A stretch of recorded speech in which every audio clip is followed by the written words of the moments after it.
সবাই রাজা।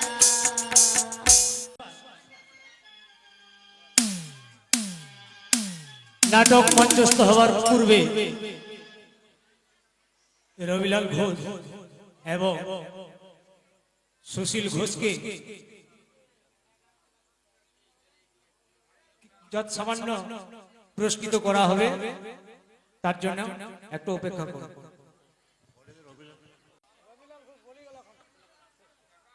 সুশীল ঘোষকে পুরস্কৃত করল রুদ্রপাল, এরপর রবিলাল ঘোষ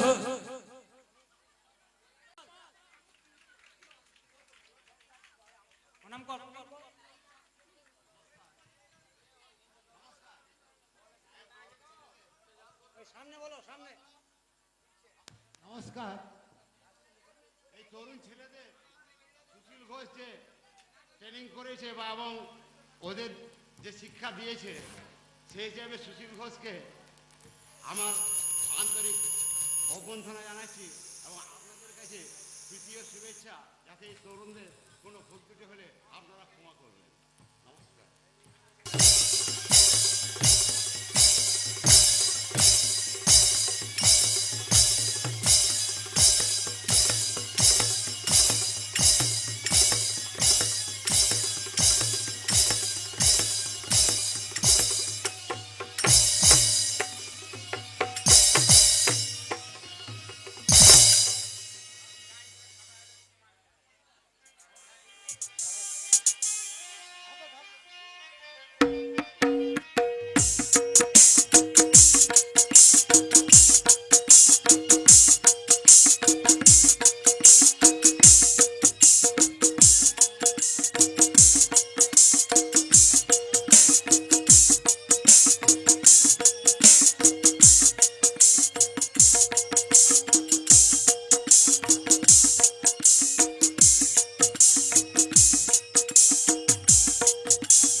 নমস্কার। জয় বাবা বিশ্বকর্মা ও শ্রী শ্রী মালঞ্চা মাতার চরণ ধুলি মাথায় নিয়ে ও শ্রী শ্রী রামকৃষ্ণ পরমহংসদেবের আশীর্বাদ নিয়ে এবং আপনাদের সহযোগিতাকে নির্ভর করে শুরু করছি আজকের নাটক নরক দেখে এলাম। রচনা মহাদেব হালদার, নির্দেশনা সুশীল ঘোষ ও রবিলাল ঘোষ, দল ম্যানেজার ও পরিচালনায় তন্ময় পাল, আলো তন্ময় পাল, ধ্বনি রাধা কৃষ্ণ সাজঘর। শুরু করছি আজকের নাটক মহাদেব হালদার রচিত নরক দেখে এলাম। নরক দেখে এলাম। নরক দেখে এলাম।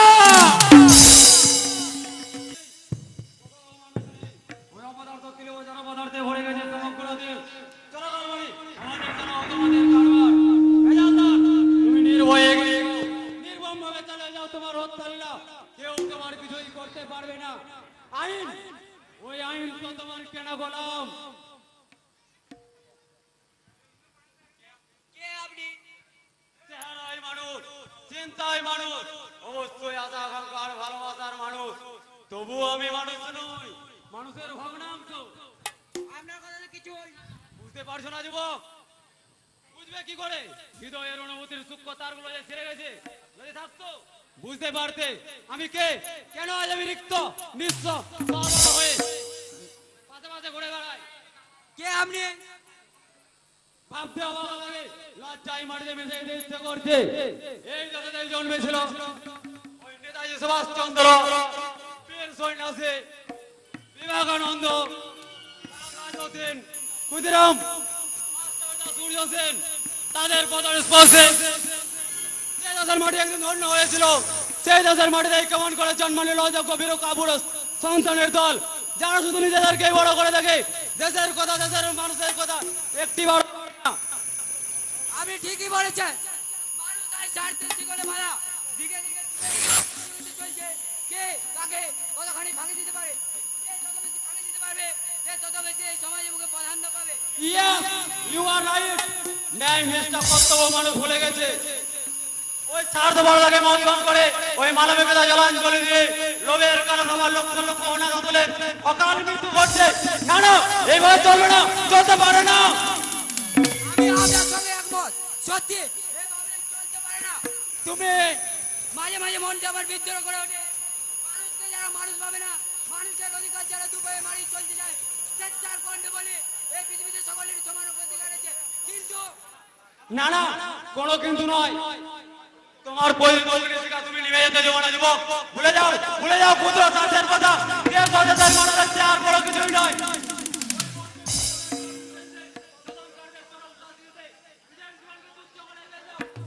মনে রাখো, তুমি যুবক, আর যুবকরাই পারে একমাত্র দেশের মুখ থেকে অন্যায়, অত্যাচার, অবিচার দূর করতে। আপনার পরিচয় পরিচয় পরিচয় আমার অনেকদিন আগেই মাটির নিচে চাপা পড়ে গেছে। একটা সাজানো সংসার, একটা সোনালী স্বপ্ন, আমার মাথাটা ঘুরছে, তোকে আমি অন্ধকার দেখছি। জল, একটু জল, কৃষ্ণাই গুপ্তা করে আসছে। দাঁড়ান, আমি আপনার জন্য জল এনে দিচ্ছি। জানো, তাতে আমার বিভাষা মিটবে না।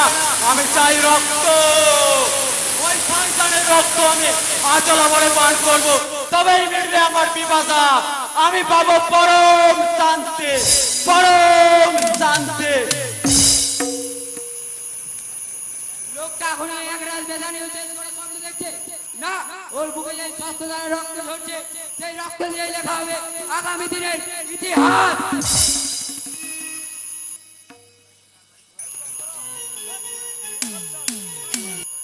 আজ আজ আমি নিশ্চিতকে এখানে আসতে বলেছি। এই পার্কে আমি তাকে আজ বলবো, বেসেছি ভালো শুধু তোমাকে, ভালোবাসি আজও তোমাকে, বাসবো ভালো চিরদিন, শুধু তোমাকে, শুধু তোমাকে, শুধু তোমাকে, বেসেছি ভালো শুধু তোমাকে, ভালোবাসি আজও তোমাকে, বাসবো ভালো চিরদিন, শুধু তোমাকে, শুধু তোমাকে, শুধু তোমাকে।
হাউ লাভলি, সত্যি তোমার তুলনা হয় না কি?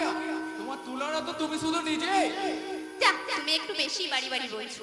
মোটেই না। যা ভালো যে আমার চোখে সুন্দর, আমি তো চিরকাল প্রশংসা করব। তাই? আচ্ছা নিশিত, বলো তো কালকের ছবিটা তোমার কেমন লাগলো? হিরো আমার কিন্তু দারুণ লেগেছে। হিরো একেবারে চালিয়ে দিল। তোমার ভালো লাগবে কি করে? তুমি তো শুধু বাংলা ছবিই পছন্দ করো। আরে বাংলা ছবিতে আছে কি? হ্যাঁ, শুধু ন্যাকা ন্যাকা কান্না আর আমি তোমাকে ভালোবাসি, আমি তোমাকে ভালোবাসি, এছাড়া কিছু আছে?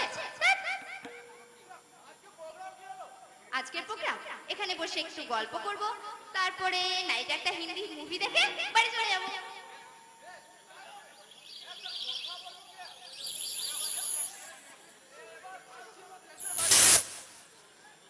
দেশের বাড়িতে কবে ফিরবে? দেখো, দেশের বাড়িতে গিয়ে আমাকে আবার ভুলে যাবে না তো?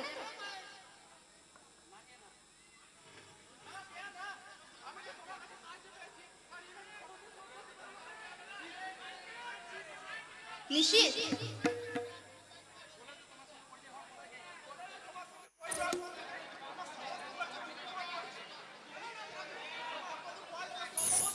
নিশিত, তুমি এভাবে বললো না। তুমি ইচ্ছে করলে আমার সব ঋণ কিন্তু তুমি শোধ করতে পারো।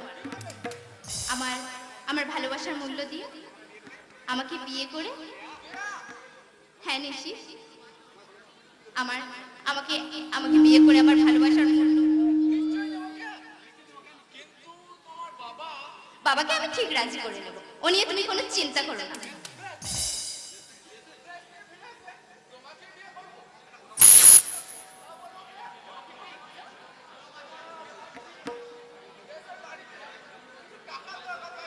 ও টাকা দরকার?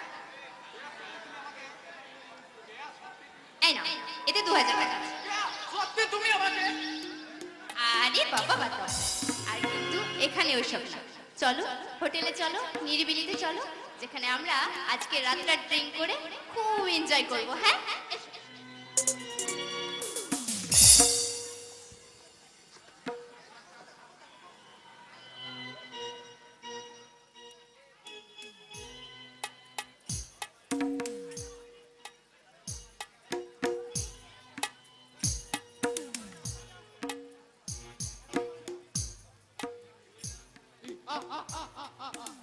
বিয়ে যারা করে তারা তো কাপুরুষ কেয়া।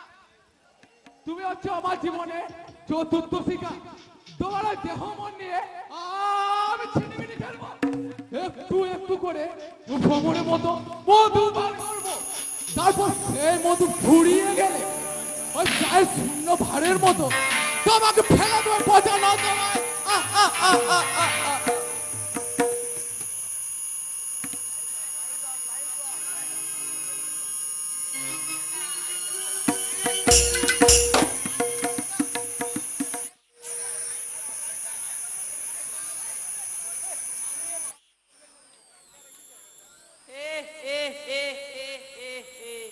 অদ্ভুত, অপূর্ব, অতুলনীয়, একেবারে মধু। বারবার দেখলেও আশা মেটে না। যা বলেছেন হুজুর, সত্যই চোখ ফেরানো যায় না। আমার মনে হচ্ছে জানো বিলাস, কি মনে হচ্ছে হুজুরের? না থাক, তুমি দেখছি তাই আমার বউ সাহেবই করছো। এতদিনেও আমার মনের কথা তুমি বুঝতে পারলে না। বুঝেছি। কি বুঝেছো? ওইরকম একটা সুন্দর মেয়ে আপনার জীবন সঙ্গিনী হতো, তাহলে আপনার জীবনটা ধন্য হয়ে যেত। তাহলে বড় দুঃখ বিলাস, বড় যন্ত্রণা। আমার এই অবর্তমানে বিশাল ধন সম্পত্তি কে ভোগ করবে? আপনি এত ভেঙে পড়বেন না হুজুর, ঠাকুর আপনার ইচ্ছা অপূর্ণ রাখবে না। কিন্তু কবে কবে সেই শুভ দিন আসবে বিলাস?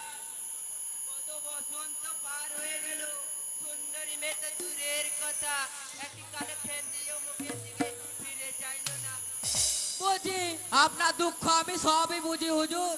শুধু বুঝলেই হবে, এর প্রতিকার করো। আমি তো যথেষ্ট চেষ্টা করছি হুজুর। তাহলে আজও আমাকে বিয়ের পিড়িতে বসাতে পারলে না কেন? তুমি জানো না বিলাস, ওই 12 বছর আগে জামিনী মারা গেছে, ওই 12 বছর এক তীব্র শূন্যতা আমাকে কুড়ে কুড়ে খাচ্ছে। আমি শেষ হয়ে গেলাম বিলাস, আমি শেষ হয়ে গেলাম। আর বলবেন না হুজুর, আর বলবেন না, আপনার দুঃখে আমার চোখ পেটে জল আসছে।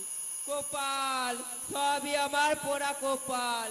নইলে বিদ্যাসাগর মহাশয় আদর্শে অনুপ্রাণিত হয়ে আমি বিধবা বিবাহ করতে চাইলাম, কিন্তু তাতেও আমার শালী আমাকে প্রত্যাখ্যান করলো। আচ্ছা তুমি বলো বিলাস, এটা কি তার বুদ্ধিমতী পরিচয় দেওয়া হলো? মোটেই না। আপনার গলায় মালা না দেওয়ার জন্য তাকে একদিন দুঃখ পেতেই হবে। আপনার মতো মহৎ ব্যক্তিকে বলে কিনা স্বামী স্মৃতি আগলে পড়ে থাকবো জামাই বাবু। সতী নারীর প্রতিভক্তি, ওই বিয়ের 1 মাস পরে বিধবা হয়ে এলি, নেহাত কাঁচা বয়স, তাই আমি রাজি ছিলাম। দেখুন, হয়তো কোনো হিপিয়াওয়ালা ছেলের সঙ্গে লটকে আছে। তাই তো আর আমি ওই মুক্ত হইনি। ভালোই করেছেন হুজুর, চলুন এবার ট্রেনের সময় হয়ে গেছে, এবার ফেরা যাক। হ্যাঁ চলো, শুধু শূন্য করে বসে বসে দীর্ঘশ্বাস ফেলবো আর ঠাকুরের কাছে প্রার্থনা করব। না না, আপনাকে ঠাকুরের কাছে প্রার্থনা করতে হবে না, আমি আপনার ঠাকুরের কাছে প্রার্থনা করব যে ঠাকুর আপনার মনের জ্বালাধুলোতে আপনাকে খুব তাড়াতাড়ি বিয়ের পিড়িতে বসিয়ে দেন। আসুন। চলুন।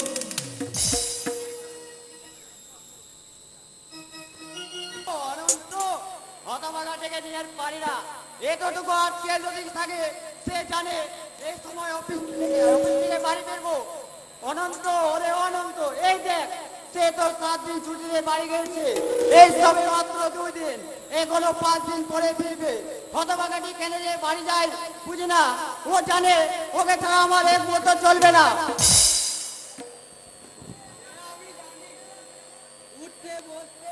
হাজারবার অনন্তের হাত করবে, অনন্ত ছাড়া যে আপনাদের গতি নেই। তুই চলে এলি যে, কি আর করবো, 25 বছর ধরে সবই দেখে আসছি, অনন্ত ছাড়া সবই অন্ধকার। তাই আপনাদের অন্ধকারে রেখে আমি কি আলোয় থাকতে পারি? মোটেই না, আমি চাকর, কাজ করি, মাসে শেষে মাইনে নি, ব্যাস, এর বেশি আর কিছুই নয়। সত্যি কি তাই? তবে দেখি দেখুন বাবু, আপনি আমাকে আজ যাই ভাবুন, মিথ্যাবাদী ভাববেন না। তোকে মিথ্যেই ভাবতে হলে আমাকে খুব নিচে নামতে হবে রে নন্ত। তুই যা করেছিস তা মতো অতি বড় অপমান করবে না, করতে পারে না। না না, আমি কিছুই করিনি বাবু। অনেক বড়, এখানে তুই মত, নিজেকে তুই যাই করতে চাস না, সব সময় নিজেকে আড়াল করে রাখতে চাস। বাবু,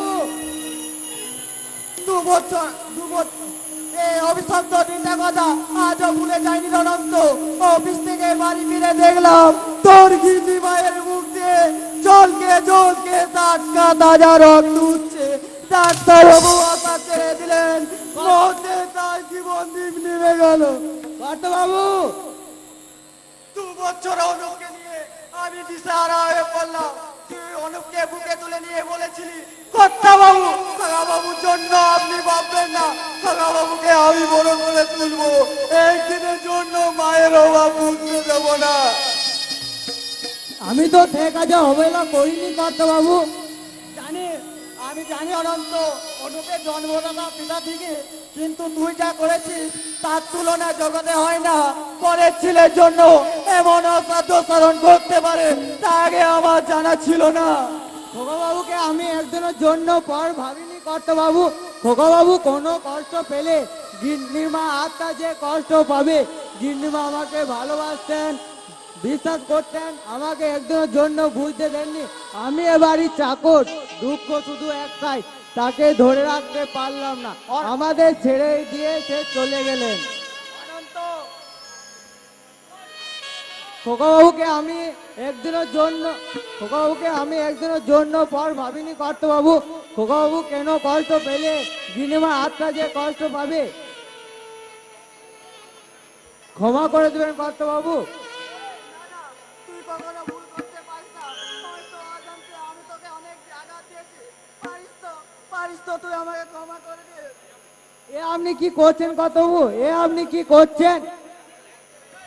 হলেও আমি এবারই চাকর, দুঃখ শুধু একটাই, তাকে ধরে রাখতে পারলাম না। অনন্ত আমাকে চাকর হয়ে থাকতে দিন কর্ত বাবু, এর বেশি সুখ আমার কপালে সইবে না, সইবে না, সইবে না।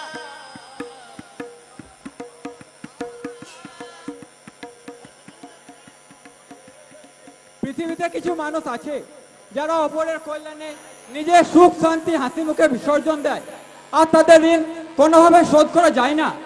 অনুপ, যেমন আমরা পারবো না ওই অনন্ত কাকার ঋণ কোনোদিন শোধ করতে। তোমার কথা শুনে আমি খুব খুশি হলাম, যেন ওই হতভাগা মানুষটা কোনোদিনের জন্য আঘাত না পায়। তোর চোখে জল পড়লে আমাদের বুকে রক্ত দিয়ে তা প্রায়শ্চিত্ত করতে হবে। ওই অনন্ত কাকার অনন্ত ভালোবাসাকে আমি কোনোদিনে খুন করতে পারবো না বাবা, পারবো না ওই মানবিকতা জলাঞ্জলি দিয়ে তার বুকে দুঃখের পাহাড় তুলে দিতে। আমি জানি তুমি পারবে না, তবুও কেন জানি না মনে করে মাঝে মাঝে কেবল সন্দেহ উকি দিয়ে হয়তো হয়তো অনন্তকে একদিন অনন্ত আগুনে পুড়ে ছাই হতে হবে। না না, সত্যি যদি সেদিন আসে, তার আগে যেন আমার মৃত্যু হয়ে থাকুক, তার আগে যেন আমার মৃত্যু হয়। বলো না, ও কথা বলো না বাবা। একদিকে তুমি, অন্যদিকে অনন্ত কাকা, এই দুয়ের মাঝেই তো আমার যত আনন্দ। জীবন থেকে যদি এই আলো আনন্দটাই চলে যায়, তবে আমি কি নিয়ে, কাকে নিয়ে বেঁচে থাকবো বাবা?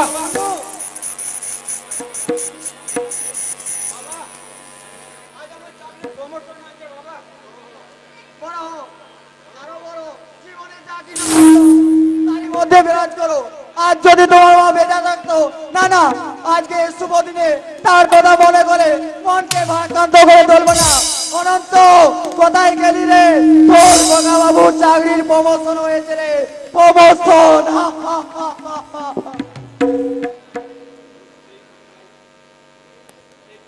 সেই ছোটবেলায় মাকে হারিয়েছি, কিন্তু অনন্ত কাকা সে আমাকে একটা দিনের জন্য বুঝতে দেয়নি যে আমি মাতৃহারা। সত্যি তোমার চাকরি, এই দেখো বাবু কি যেন ইংরাজি বলে গেলে, দুধ চাই। আমার মতো মূর্খ মানুষ ওইসব ইংরাজি মানে করতে পারে? বলো না গো বাবু, তোমার চাকরির কি হয়েছে? প্রমোশন হয়েছে। প্রমোশন তার মানে কি গো বাবু? চাকরির উন্নতি হবে না?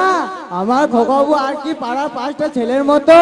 এমন ছেলে আর তল্লাতে একটাও মিলবে না। জীবনে তুমি অনেক উন্নতি করবে বাবু। অনন্ত কাকা, এই দেখো তোমার সবই ভালো, এইটা কিন্তু আমি কিছুতেই পছন্দ করি না।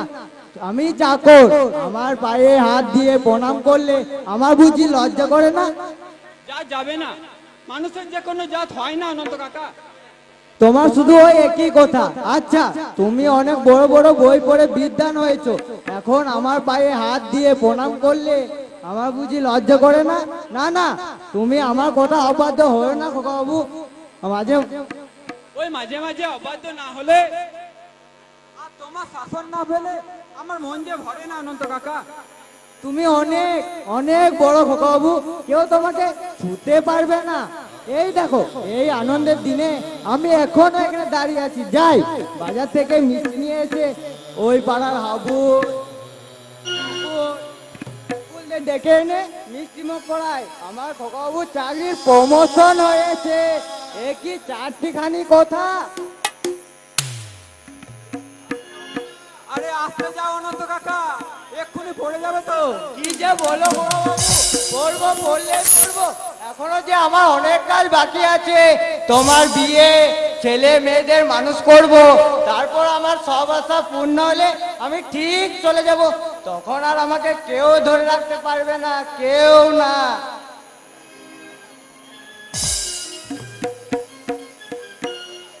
অনন্ত কাকা, আমি জানি আমার মায়ের মতো তুমি একদিন ফাঁকি দিয়ে চলে যাবে, কিন্তু কিন্তু আমার জীবনের খাতায় তোমার নাম স্বর্ণাক্ষরে লেখা থাকবে, কোনোদিনও মুছে যাবে না, আর কেউ মুছে দিতে পারবে না, কেউ না। হয়েছে আমার চাওয়া পূর্ণ হয়েছে। ওই সংক্রান্তি আছে, ওই লোকে বলে আমি নাকি ভাগ্য গুণে সব কিছু পেয়েছি। আমি আমার এই বুদ্ধির ভাগ্যের আবার নিজেকে সঁপে দিলে আজ আমাকে অনেক নিচে নেমে যেতে হতো। ওই সৌভাগ্যের উচ্চ শিখরে উঠতে পারতাম না।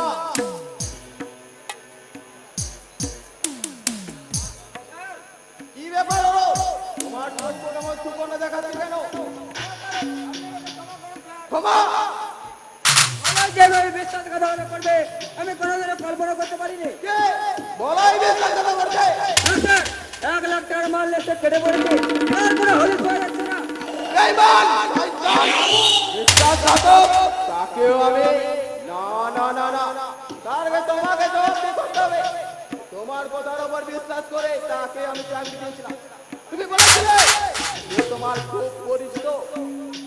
আমি মিথ্যা বলিনি স্যার, আমি যে কারণে তার উপর ভর করবে আমি আগে বুঝতে পারিনি। এটাই তোমার চরম পরাজয়।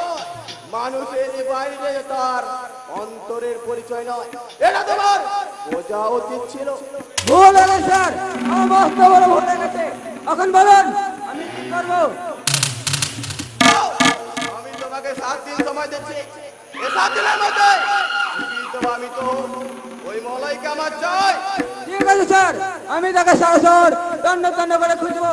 আমি তার অসহায় অবস্থা কথা শুনে আপনাকে আমি চাকরির জন্য অনুরোধ করেছিলাম, কিন্তু সে যখন বেমানি করেছে তাকে তার উপযুক্ত শাস্তি তাকে পেতেই হবে। বলুন স্যার। ওই বড়ের বাড়ির ঠিকানা নিশ্চয়ই তোমার জানা আছে। কার বাড়ির আবার তীক্ষ্ণ দৃষ্টি রাখবে। সে আপনাকে বলতে হবে না, আমার মনে হচ্ছে তার মধ্যে আপনারা তো বলে টাকা দিয়ে আমি হজম করতে দেবো না।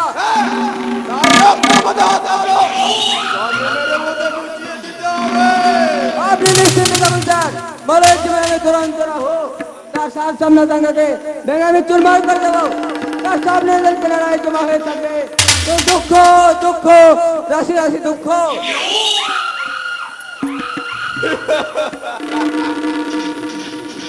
জীবন দিয়ে জীবন কেনা চলে জীবনের সঠিক মূল্য খুঁজে পাওয়া যায় না। ঠিক বলেছেন আদিত্য শেখর গাঙ্গুলি। জীবন দিয়ে জীবনকে চিনতে হয়, তবেই জীবনের সঠিক মানে। একে ধামাল তুমি খুব অবাক হয়ে গেছেন দেখছি। না মানে জেল থেকে তুমি ভেবেছিলেন জেল থেকে বলতে ছাড়া পাবো না, তাই না আদিত্য শেখর গাঙ্গুলি? আসল কারণটা আমার জানা হয়ে গেছে। দিনগুলো কেটে যান। বিশ্বাস বিশ্বাসের মর্যাদা আপনি দিয়েছেন। আপনার কথা বিশ্বাস করে আমি দুহাত ছেড়ে চলে ঝাঁপ দিয়েছিলাম, কিন্তু জীবনকে বাজি রাখে বিনিময়ে আমি কি পেয়েছি, কতটুকু পেয়েছি? আপনার জমার ঘর ভর্তি, আমার জমার ঘর শূন্য। এমনকি আমার বাঁচার ন্যূনতম অধিকারটুকু আপনি আমার কাছ থেকে কেড়ে নিয়েছেন।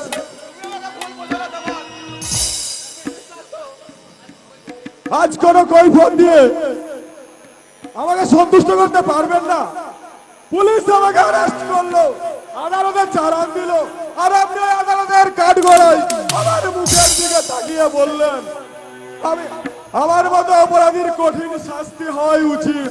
শুধু তাই নয়, আপনি আরো মন্তব্য রাখলেন আমরা নাকি সমাজকে দূষিত করে তুলেছি। হ্যাঁ আমি স্বীকার করছি, কথা বলেছিলাম। তুমি তো জানো এই সমাজ আমার একটা সুনাম আছে। ওই তোমার মতো একটা দাগি আসামির সঙ্গে সম্পর্ক আছে জানলে লোকে যে আমার সুনামের কলঙ্কের কালি পড়ছে। চমৎকার চমৎকার আদিত্য শেখর গাঙ্গুলি, সত্যি কি আপনি সমাজের সুনামের অধিকারী? অসংখ্য পাপ আপনি করেছেন। আপনার বিষ নিঃশ্বাসে কত সোনার সংসার পুরে ছাই হয়ে গেছে। মা হারিয়েছে তার সন্তান, স্বামী হারিয়েছে তার স্ত্রী, প্রেমিক হারিয়েছে তার প্রেমিকা। আর এইসব কুকীর্তি করার পরেও আপনি সমাজের মধ্যমণি হয়ে বসে আছেন। খবরের কাগজে আপনার বড় বড় ছবি ছাপা হয়, আপনারই গুণকীর্তন করে কত লেখা হয়। আপনি একজন এই শহরের সমাজসেবী। আমি মানছি তোমার প্রতি আমি অবিচার করেছি। তুমি আমায় ক্ষমা করো। আজ আমার এই সৌভাগ্যের মূল্যে যে তুমি এই সরল সত্যটাকে কোনোদিনই ভুলতে পারবো না। তাই নাকি? এই লোক সমাজে পরিচয় দিতে যাকে ঘৃণা হয়, এই চার দেওয়ালের ভিতরে তাকে সহজে আপন করে নেওয়া যায়। সত্যি আপনাদের মতো উঁচু তলার মানুষদের জন্য আমার বড় দয়া হয়। হ্যাঁ হ্যাঁ হয়।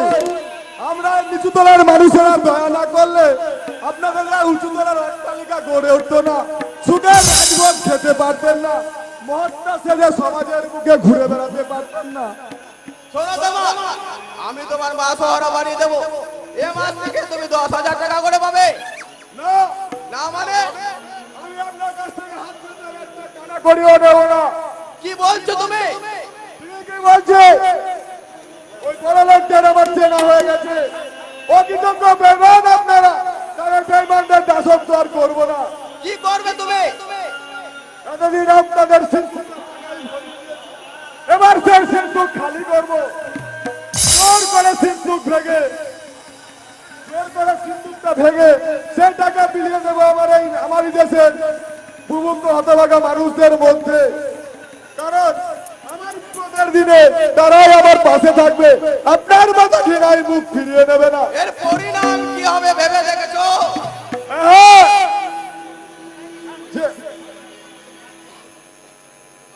হয়তো আমার জীবন বন্ধন নেই, আমার জীবন নিভে যাবে, কিন্তু যে মরে বেঁচে আছে জীবনের দীপ্তিমন্ত দয়া নেই। তা আমি তো তাই আমার তুচ্ছ জীবনের বিনিময়ে যদি একটা দুস্থ মানুষের মুখে হাসি ফুটিয়ে তুলতে পারি, সেটাই হবে আমার জীবনের চরম পাওয়া। তোমার কামাল এই পৃথিবীর আসল রূপটা চিনেছে।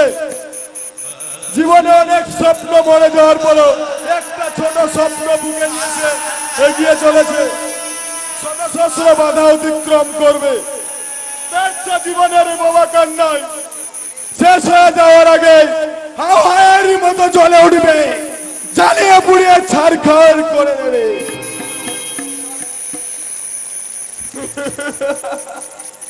তাহলে আমাকে চোখ রাঙিয়ে গেল, কিন্তু জানে না আমি কে। ওর মতো একটা ক্ষুদ্র জীবকে এই দুনিয়া থেকে আউট করতে আমার বেশি সময় লাগবে না, কিন্তু এখনো সে সময় আসে। আর কিছুদিন অপেক্ষা করে ওর গতিবিধির ওপর লক্ষ্য রাখতে হবে। তারপর আমার এই এক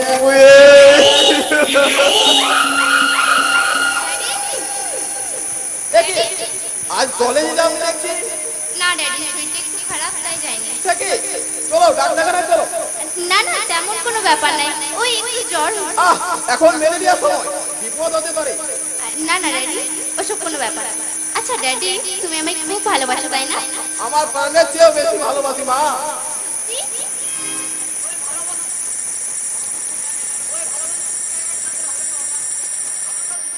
নিশ্চয় হলো তুমি আর কেয়াই তো আমার সব। দেখছো বাবা, দেখছো এত হিংসে করে আমাকে, এত হিংসে করে, সব কিছু ভাগ বসাবে, সব সব। মিথ্যা কথা বলবি না। তোর ওষুধের সময় সারা রাত আমি ঠাকুরকে দেখেছি তোর ওই ওষুধ ভালো করে দেওয়ার জন্য।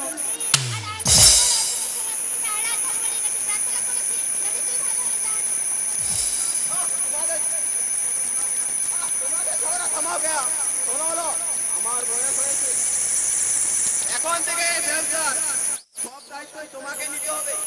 আমাকে ওসব কাজে ধরাবেন না বাবা, আমি তো বেশি পড়াশোনা করছি, ওই ব্যবসা বুঝি না। বুঝবার চেষ্টা করো, ধরে দেখো আমার উত্তরাধিকারী তুমিই তো হবে। এখনই আমাকে একবার বাড়ি যাওয়া যাবে, তোমরা গল্প করো, আমি দুপুরের আগে ফিরে আসবো। জানি না, যা। ওই মনের জ্বর একমাত্র ওই মনের মানুষই ভালো করতে পারবে, ডাক্তার বাবু নয়। মানে অতি সহজ, ওই নিচি তেলে চলছে ছেড়ে যাবে। নিশ্চিত? নিশ্চিত আবার কে? হ্যাঁ,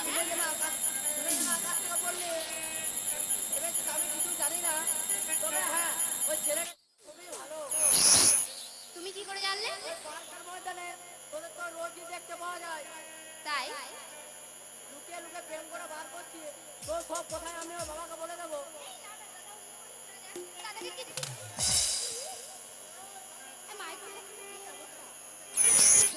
তোকে সামনে অধপতনে যাবে, দাদা হয়ে তা সহ্য করবো না। দাদা, আমিও কিন্তু তোর নামে বাবাকে সব বলে দেব। অনিতার সঙ্গে তোমার প্রেম তোমার তোমার বালিশের নিচে ওই যে অনিতার দেওয়া চিঠিগুলো, হ্যাঁ সব পড়েছি। এবার তুমি ঠিক করো, তুমি যদি বাবাকে বলে দাও আমিও বলে দেবো। ঠিক ঠিক ঠিক আছে, তুইও বাবার কথা বলবি না, বাবার কাছে আমার কথা বলবি না, আমিও বলবো না। বাড়িটাই শুধু খা খা করছে না, আমার মুখের ভেতরটাও খা খা করছে। কপাল, সবই আমার কপাল। যার চালে ঘর, সেও মনে মনে সুখে সংসার করছে, আর আমি অগাধ ধন সম্পত্তির মালিক হয়েও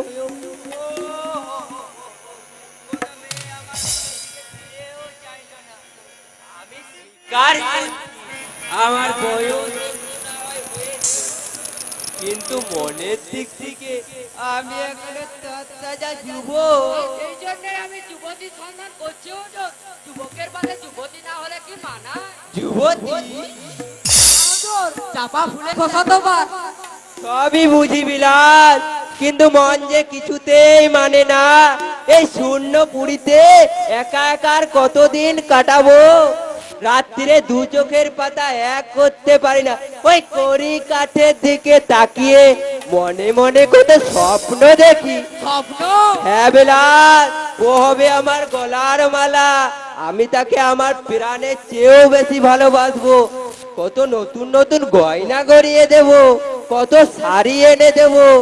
সে হাসলে আমিও হাসবো, আর সে কাঁদলে আমিও কাঁদবো। যথার্থই বলেছেন হুজুর। আদর্শ স্বামী হতে গেলে এসব গুণ থাকা অবশ্যই দরকার।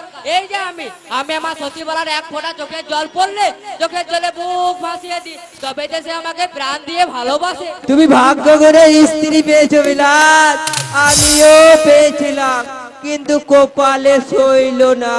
এই নিন হুজুর, আমি অনেক কষ্ট করে ওই দুপুর রাস্তা